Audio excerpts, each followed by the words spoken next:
inkuru. Cyusa Ian Berulo ni umwe mu banyarwanda benshi bigeze kuva mu ishuri kubera kubura ubushobozi. Amahirwe yagize nuko leta yaje gukuraho amafaranga y'ishuri mu mashuri abanza, nuko ariga agera no ku cyiciro cya 3 cya kaminuza.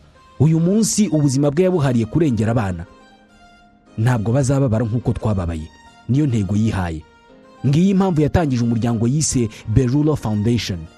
Binyuze muri uyu muryango ubu yubatse gahunda ya mudasobwa cyangwa se application ishyirwa muri telefoni ayita Berulo app. Iyi application ishyirwa muri telefoni z'abarimu ndetse n'abayobozi b'inzego z'ibanze kuva ku muyobozi w'isibo, umudugudu, akagari, umurenge n'akarere.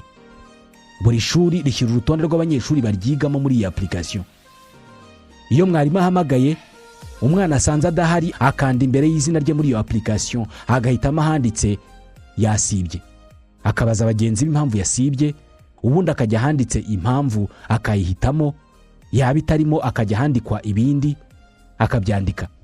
Ibyo uwo mwarimu arimo akorera muri telefoni ye biba birimo no kubonwa n'umuyobozi w'umudugudu uwo mwana aturukamo nawe muri telefoni ye.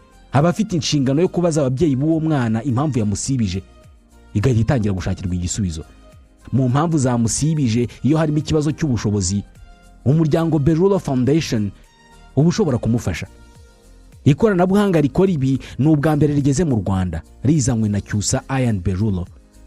Ibi mwumvise ntabwo ari ibyo gusa. Iyi application cyangwa se ikoranabuhanga rigaragaza umunsi abana basibaho kenshi, hagakurikiranwa impamvu. Ushobora kuba umunsi w'isoko. Iyi application kandi igaragaza umudugudu ufite abana basiba cyane ndetse n'impamvu ikunda gutuma basiba. Impamvu bayimenya bate? Buri bana 3 baturuka mu isi bimwe bitwa batangana. Iyo mwarimu ahamagaye akabona hari umwana wasibye, ba bana b'abatangana bo mu isi bimwe kenshi baba bazi impamvu yasibije mugenzi wabo.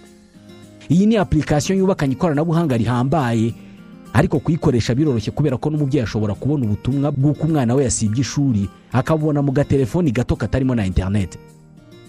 Ni application iha buri muyobozi wo mu rwego rwisumbuye amakuru y'ibibera hasi. Mudugudu amenya ibyo mu masibo yose, umuyobozi w'akagara akamenya ibyo mu midugudu yose, gutyo gutyo. Gusiba ishuri ku mwana ni murumuna wo kurivamo. Ni kimwe nuko kurikererwa hari murumuna wo kurisiba. Uku niko umuryango Berulo Foundation ubyizera. Ngiyi impamvu wiyemeje kurengera buri mwana atararenga.